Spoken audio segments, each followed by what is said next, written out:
Claire Evans's shoes slapped against the shiny floor of Atlanta International Airport as she rushed, clutching her small leather purse. Her cheap heels clicked with every panicked step. Her curly brown hair was clumsily tied in a bun, and sweat formed on her brow despite the airport's cool air conditioning. It was 8:14 a.m. Her flight to New York, Gate 22, Terminal C, was boarding. This wasn't just a flight. It was her one chance at a new life. A top-tier marketing firm had granted her an in-person interview. If she missed this flight, she missed everything. But as she neared the main concourse, her eyes caught something that slowed her. A frail, elderly man was standing still in the chaos, holding a boarding pass inches from his eyes. His cane shook. He looked so out of place amid the rush of business suits, vacationers, and airport staff. "Excuse me, sir," Claire said, hesitating. The man turned. His eyes were clouded, almost gray. "Miss, I think they moved my gate again. I can't read these new signs." Claire's eyes flicked to her phone. 8:17 a.m. Final boarding call. Her heart clenched. She could just walk past. Say she didn't see. No one would blame her. But something inside her, her late mother's voice, perhaps, whispered, "If not you, then who?" She sighed and smiled gently. "Okay, let's get you there. Can you walk?" "I can manage." But slowly, he chuckled. "And I forget where I'm going sometimes."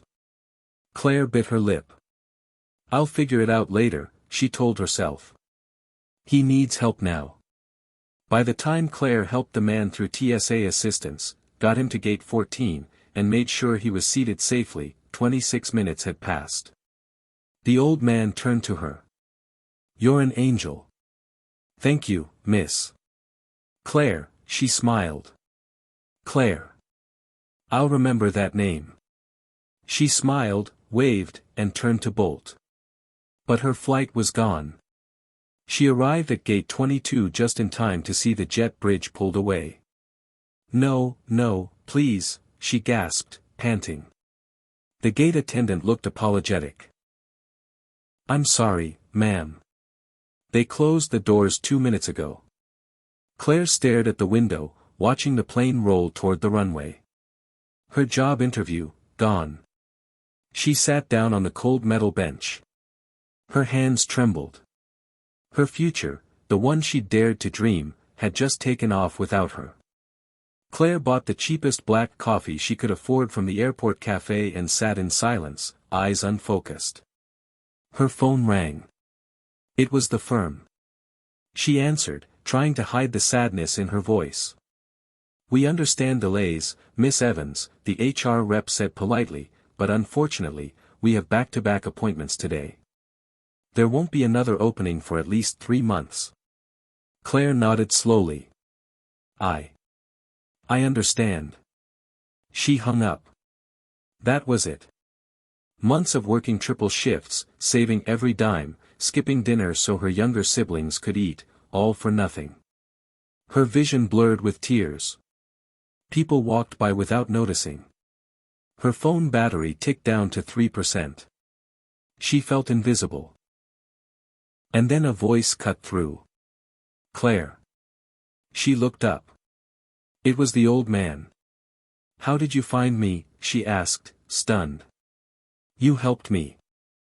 "I thought I'd return the favor," he smiled. She let out a sad laugh. "Unless you own a private jet, I don't think you can." He tilted his head. "That's funny." "Because I do." Claire stared at him. "You're joking." He gestured behind him. A man in a suit stood beside a black Mercedes SUV. "My driver's waiting. Would you mind joining me for lunch?" Claire hesitated, but something about the man felt sincere, almost like family. She nodded. They drove to a private hangar. Claire's jaw dropped. A sleek silver jet with Dean Airways written across it gleamed under the sun. "What is this?" she whispered. The old man smiled. I'm Alfred Dean. I started Dean Airways back in 1975. Retired now. Mostly. Her mouth fell open. But you were lost. No one knew who you were. I like it that way, he chuckled. Helps me see who people really are. The next day, Claire was flown to New York, not on a commercial jet, but on Mr. Dean's private plane. He had spoken to his team. Not about hiring her for a marketing firm, but for something bigger. Claire, he said, we run a non-profit division, Dean Foundation, to help youth from low-income communities get jobs, education, and guidance. And we need someone who knows what it's like to struggle, who cares. I don't have experience. You have character. You helped someone who couldn't help you back. That's the kind of experience I want running our youth outreach. She stared at him in disbelief. I don't know what to say. Just say yes. She did. That night, in a hotel overlooking Central Park, Claire pulled out the small notebook where she wrote letters to her late mother. Dear Mama. Today, I missed my flight. But maybe it was never meant for me. Maybe this, all of this, was the real path. I helped a stranger, and he gave me more than a job. He gave me hope. You always said kindness would open doors. You were right. Love, Claire. At a youth leadership event hosted by Dean Foundation, Claire stood on stage. She wore a navy suit, a badge with her name and title, Director, Youth Outreach. Last year, she said, voice trembling, I missed my flight to a job interview. I thought my chance was gone. But I stopped to help someone I didn't know was the owner of a global airline. Gasps echoed in the crowd. What I didn't know was that by missing that flight, I was boarding something greater, my purpose. Because in this world, kindness still matters. And what you do for someone who can never repay you, that's what defines you. In the front row, Mr. Dean smiled with pride. Later that evening, Claire walked by an airport souvenir shop. She picked up a blank boarding pass card and wrote on it. To my purpose. From a simple act of kindness. She kept it in her wallet from that day forward. Because sometimes, the flight you miss is the one that takes you exactly where you're meant to be. We live in a world where people often rush past one another, too busy to notice those in need. But sometimes, slowing down, even at the cost of our own plans, can open doors we never imagined. Claire's story reminds us, the measure of our humanity is not in what we achieve, but in how we treat those we don't need to impress.